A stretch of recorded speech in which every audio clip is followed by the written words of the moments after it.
Thanks for listening to the Lakers Fast Break podcast, part of the Hoopheads Podcast Network. Check out all their awesome basketball shows today at hoopheadspod.com.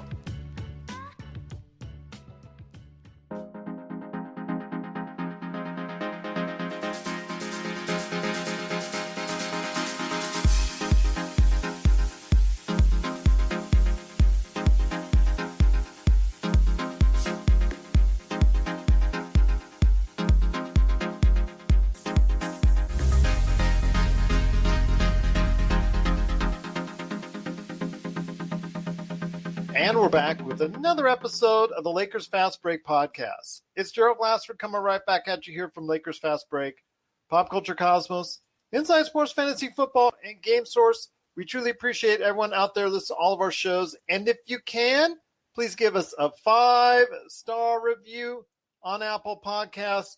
Plus, if you can like, share, subscribe, follow, or do anything that you can to support us right here at the Lakers Fast Break, Lakerholics.com, and our great friends at the Hoopheads Podcast Network at hoopheadspod.com. It is sincerely appreciated. Well, things were looking good for a little while there in Dallas on the second game of a back-to-back where the Lakers had Ben McLemore shooting it all over the place. He got hot. His streaky shooting was in favor today in front of it. I don't know, it must be the ABC games. He really likes the ABC games because that's when he seems to shoot well. But was really doing well. The Lakers as a team were playing well, up by as much as 17 points in the first half. Things were looking good. And then the second half started, and it all went down in the toilet from there, only scoring 35 points in the second as a whole, and a disastrous fourth quarter where they just had a big-time collapse in the last 5 minutes, everybody looking at each other, not knowing what to do, confusion. The defense went awry, and most importantly, they just forgot how to play defense against the pick and roll because Dwight Powell, who is not a star player under any circumstances, seemingly went to town on the Lakers time and time again because of the pick and roll. And unfortunately, the Lakers' collapse led, like I said, from a 17-point lead to a 15-point loss.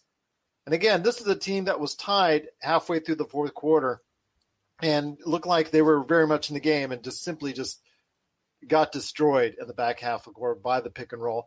But here today to talk about the game are great guests indeed. First off, it is the man behind Lakerholics.com who it's going to be a very angry conversation next couple of days at Lakerholics.com. Jamie's shaking his head.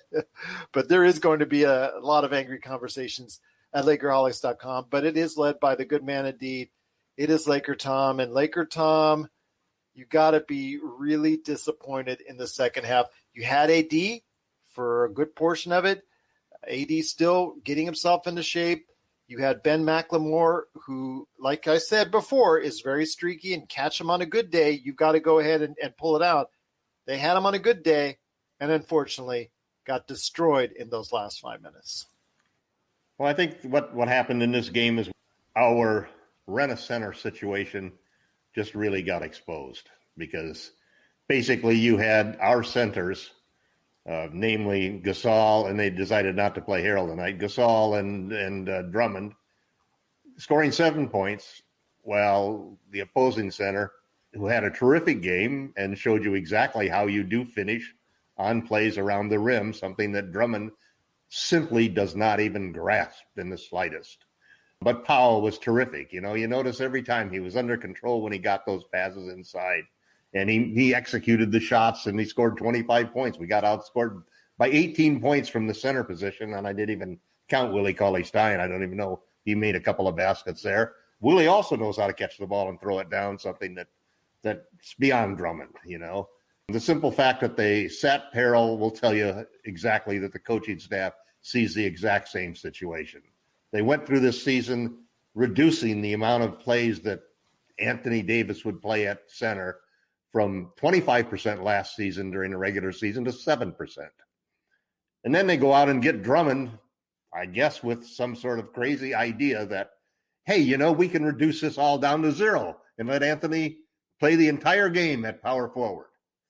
Well, kiss that goodbye, because the simple truth of it is center is the best position for Anthony Davis to play.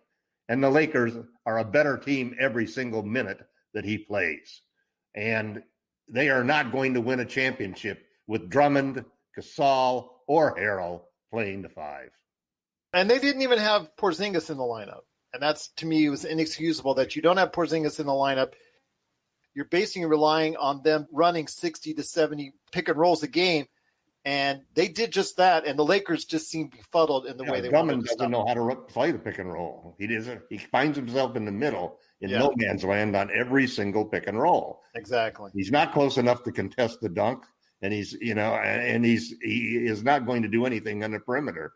He's actually stationing himself, at the elbow almost on these drives and so forth. Lakers did a good job in the first half with the trapping. And I think Van Gundy's right. In the second half, we didn't trap as well. But also, Luka looked to get rid of the ball sooner, And they basically had strategized how to play that. And what was being left open was really Powell going down the middle of the lane. The Lakers probably should have had Anthony Davis playing that pick and roll. Instead, they got Davis guarding somebody out in the corner, which is exactly what the Mavs would want you to do. Not that Davis showed any quickness or reaction speed with his defense tonight. I mean, he stood there and basically he's got guys make layups right underneath the basket 2 or 3 times without even contesting them. So obviously AD's got to get back into rhythm. It was good to see Ben shoot and make a lot of shots. It's just one of those games where you grit your teeth because you know that you could have won the game, that it was a winnable game. But in the end, what really kills is that the way you lose is by the Achilles heel of this team, which right now is the 3 guys that we got who are supposedly being full-time centers. Jamie Sweet has pointed out how hard it is for the Lakers to generate any offense consistently. First off, you really got to tip your hat to Rick Carlisle and the coaching staff of the Mavs. They made a great halftime adjustment. They realized that we were going to trap Luka out on the perimeter and try to trap him against the baseline and use those things against him.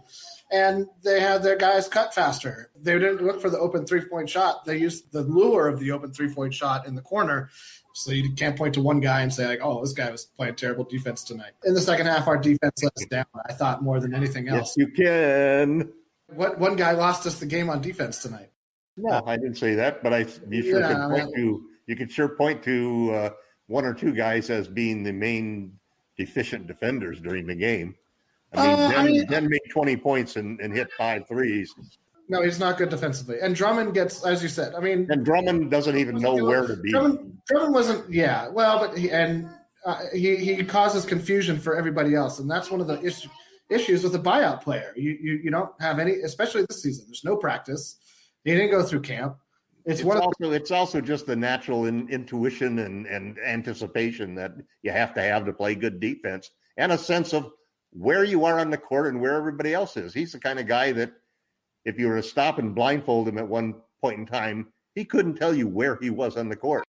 You can't take care of the ball to the point that you just kind of move it around on the perimeter a little bit and don't try to get into the paint. Don't try to get into the defense. And we stopped trying to get into the defense in the second half. Credit the Mavs. The Mavs had a better second half than us. We didn't put enough of a cushion between us and them in the first half. And we didn't have the firepower at the end to put them away. AD is still working his way back into shape. It's obvious. He's thinking a little more than he's reacting still. And that's probably going to be a couple, 3, 4 more games. Yep. Same will happen a little bit for LeBron, but I expected a little less just because he's one of a kind.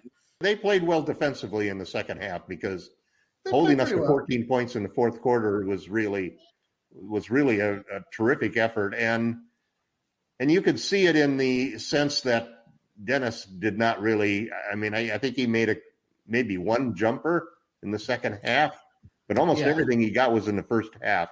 And he wasn't able to penetrate and get to the rim at all. No. THT got there once when they got out a little. Yeah. And that's the problem that I still have. I think that's why we saw Gasol in there trying to unclog the middle, because when you put Drummond down in there in the middle, and you're going to have one guy in there no matter where Drummond stands. You're going to have one defender in there, and he's going to be the center. He's going to be Powell. He's going to be the biggest guy there because he's not going to go out there to the 3-point line.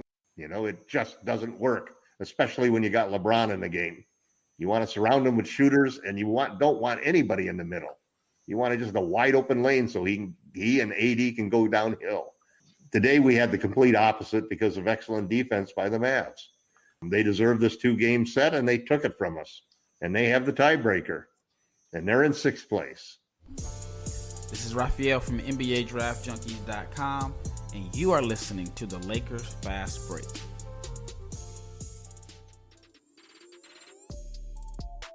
Hey, hoopheads, we all hate ankle sprains, and they happen way too often. Ankle injuries are the #1 sports-related injury. Arise is trying to change that. With the iFast, your athletes get preventative protection and full mobility. Athletes no longer need to wear bulky braces that limit performance and give mediocre protection. Anyone playing sports should be using these products. Keep your athletes in the game. Don't wait for them to get hurt to take action. Visit www.arise.com, spelled ARYSE, and use the code HOOPHEADS to get 20% off the future of performance. That's ARYSE.com with promo code HOOPHEADS to get 20% off. Do you want to give a big shout out to Renz? Thank you so much for joining us, and everybody else that watches and listens to us on our radio stations, and also as well that checks us out each and every week right here at the Lakers Fast Break. Want to give a big shout out to Dash Radio for also carrying the Lakers Fast Break, and everybody at the Hoopheads Podcast Network. Also here with us today is a good man indeed. He shows up. Now that the Lakers lost, he did show up today. He's not here just for wins. It's a good man indeed. It's our basketball historian for Lakerholics.com. It is Sean Grice, a.k.a. the Magic Man. And Magic Man, good to have you here, which was under better circumstances, but a major collapse in the second half. The offense seemed to go anywhere but in the basket, and the defense seemed to allow and just not understand how to guard a pick and roll. Yeah, both of those observations are correct, Gerald. And, you know, it's kind of funny. Anyone who takes a statistical class, whether in high school or college, one of the very first lessons that is taught is that the #1 rule of statistics is that there is always a regression to the mean. So as much as Laker fans want to see Macklemore just bomb it and make 8 or 9 threes a game, it's just not going to happen. It's a case of do or die with the three. Now I see in the NBA over and over again, and it's compounding problems. See, when Luka Doncic, an incredible player, turns the ball over, it is important to get points. I don't care how you get the points, but you need to get the points off those turnovers, even if they are making a run. And like I said, it's just this bombs away mentality now that teams have, and it's creating compounding problems because instead of trading 3 for 2, you're trading 7 for 3, or you're trading 12 for 4, basically with these transition opportunities. And Vogel just has I'm just seeing it. He's regardless of the 2 stars being out, he just has this fog that he gets into with when it comes to offense. I'm not sure what it is, Gerald. If you have a thought on that, I would love to hear it. But it just seems it's an utter fog whenever he gets down. And these mistakes compound themselves. He just can't dig himself out of that hole. We saw such a great run in the second quarter there when they were doing very well, but it's not something that this team can sustain over the course of 4 quarters, especially with AD at the current status that he's in. 0 for 6 on 3-pointers. It just really struggling still. I mean, we're not going to be able to count on him yet. I mean, he's not going to be a major part. I don't see him rounding into form to at least when LeBron shows up, which would be great because then you have LeBron and AD then. That's fine. But until then, you've got a major problem because now the LakerTom is pointing out as far as in the loss column, They're now only one game up in the loss column ahead of the Mavericks, and now basically I think it's 1.5 games up on the Mavericks right now, one game ahead in the loss column. So now you got to deal with that and all the things that come with that. But before we head on out, guys, I need an update of what you're doing for LakerHolics.com. I'm going to go ahead and start with you, MagicMan. Hit you up indeed. What you got planned outside of some nasty words for the Lakers coming up for the next few days? What you got planned for us at LakerHolics.com? Yeah, Gerald, it was a disappointing 5-game stretch here. I was hoping, 3-2, 1-4 is disappointing. It's just got to move on to the next 12 and focus on that runway. There's not a whole lot of time left for AD to get rhythm for the playoffs to start. And maybe what Jamie says is right. LeBron only needs a couple games. But, usually the teams that end up in the Final Four or end up winning the title are clicking right when the playoffs are starting. It's usually focused in. And it's great what the Knicks are doing. If they finish in 4th or 5th, they'll win a series, but they're not winning a title. Neither are the Wizards. The Clippers, yes, they're playing well, but to me, don't say that to New York right now. Don't say that to New York.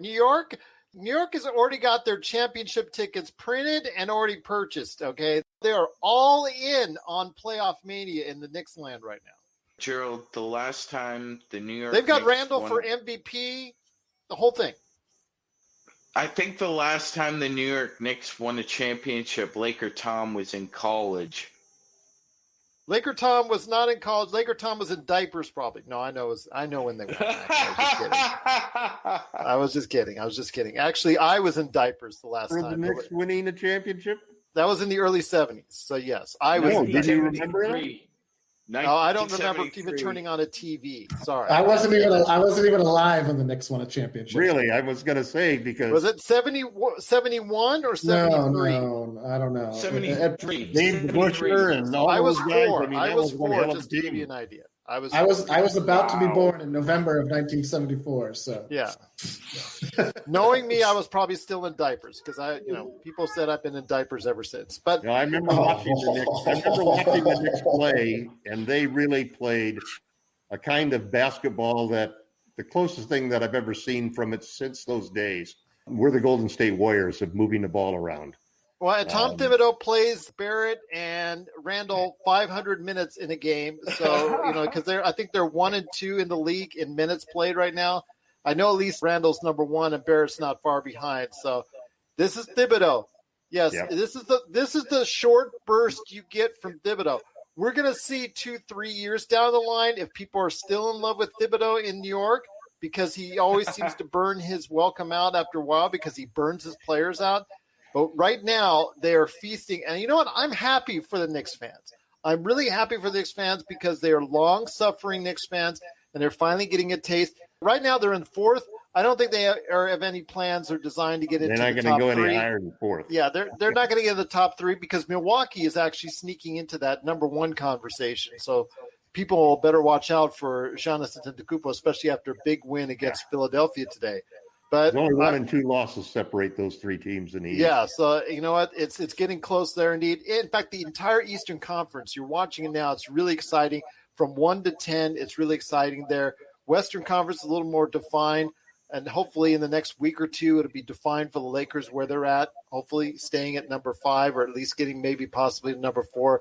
But, guys, before we head on out, Jamie Sweet, I know you got 5 things coming up for us this week at LakerHolics.com. Please let us know some of those 5 things at LakerHolics.com. One is that, while again, these losses are still more important for the Mavs. This Laker team that we're seeing right now is not the Laker team this is not our Laker team. It's just not. Even with AD back, it's still missing half of, it's only Robin. We don't have Batman. So it's not the real deal. And for the Mavs, who are desperate to avoid the play-in, who are desperate to avoid like a 1-game trip up, they need these games. Would much rather avoid the play-in. But honestly, the way this team is playing, I could think of worse things than having a couple extra tune-up games with LeBron and AD. One of the things I'm definitely going to harp on is the return of Marc Gasol to the starting lineup. Drummond gets the nod as the starter and gets his 15, 20 minutes, and Mark gets his 15, 20 minutes when the game matters a little bit more, and we'll see how that works out here over the course of the next couple of weeks. Listen, that will be judged based off of the results. We can't prejudge. You'll play more than 25% because the Lakers are going to be behind in series. They're going to be struggling. They're not going to be able to win games. If you get Drummond at center, Harrell at center, or Gasol at center. I disagree with Harrell at center because Harrell doesn't have to live in the paint. There's a reason why Harrell didn't play. It's because he's played terribly in the last six or seven games. Yeah, I mean, they might have just given him like a break. He might have just had a break and just to work out, see what it looks like with Gasol and Drummond. I mean, this is go to NBA.com and choose the last 5 games and look at his stats. No, I'm not disagreeing with you that he hasn't played well in the last 5 games. What I'm saying is that one of the things that Vogel does is, especially at this point in the season, is that he does it. If he wants to see something, he's not going to give everybody 8 minutes. He's going to be like, here's your 15 and here's your 15. And let's see what this really looks like over the course of a true game. I don't think anything more than that happened tonight. And I'll bet if we watch Frank Vogel's post game and they ask, why didn't Montrezl Harrell play tonight? He'll be like, because I wanted to see what. Well, of course he's going to say that. But the truth of the matter is he knows he can't play those 3 guys. Not in a single game. But he might alternate them in series and alternate them in matchups. No, that's all he's talking about ever. He's talking about matchups. I don't think there's the reality is they're going to have to play major minutes. He's going to have to play half the time at center, or this team will not win a championship. I don't know about that solid number as being a predictor. You're not going to win it. You're not going to win it with Drummond and Harrell and Gasol, either one of those 3 playing major minutes. We're signaling the ref for a quick timeout, but we'll be back with more of the Lakers Fast Break podcast. Check out what's been going on with the Pop Culture Cosmos Show and the PCC Multiverse. That is by far my favorite because it's also character driven and the stakes are high and there's much more of a mystery and intrigue to it. A game like Wolfenstein, which people are saying are one of the most socially important video games of the past 10 years. Catch our shows on radio worldwide 7 days a week or at any time on Podbean, Spotify, Apple Podcasts, or on over 30 more podcast outlets. Yeah. But again, the Lakers unfortunately didn't have enough offense in that second half. And they fell 108-93 in just a major collapse in this whole second half, not just the last 5 minutes of the fourth quarter. This was something that was carrying out over the course of 2 quarters. But before we end out, LakerTom, I mean, come on. I know you're doing a lot of great things right now for Lakerholics.com. What you got planned coming up for us at Lakerholics.com? Every so often you run into a topic and you start a story, and for some reason you just constantly can't seem to narrow it down and really pick a thread for it. Back to the catfishing thing again? No, I'm basically talking about Anthony Davis and the Lakers center situation because I've written this article and it's gotten so long now I'm trying to shorten it and trying to focus it, and I've got like 4 different titles already that I've moved it over, and I've got 4 or 5 different opening paragraphs. I've got 4 or 5 conclusions, and I've got 2 or 3 themes. Can you just write a book already? It's funny because it really reflects what I think is listen, Frank Vogel, I was on him all year long about his refusal to make changes in his starting lineup or even his rotations at times. He's incredibly protective of JaVale McGee and Dwight Howard the entire year. And then he surprises the hell out of me in the playoffs by making exactly every single move that I thought he should make and how we've switched all things around. So part of me is looking at the dilemma that the Lakers are facing and feeling pretty confident because I like what Frank did before. And I think, he sees what we're seeing. He understands what we're all complaining about. He understands that, man, there's some big warts on Andre Drummond. He can't finish. He's not a lob guy. You don't throw the ball up there hoping he's going to grab it with one mitt and stuff it down through the hoop. He's not the guy you're going to go to in the clutch. He doesn't have great defensive wherewithal. He doesn't understand where he is on the court and where he fits in the defense, and he's not anticipating things. Yet yet he's 28 and he is talented as hell. And Anthony wants to play power forward. That's the simple truth about it.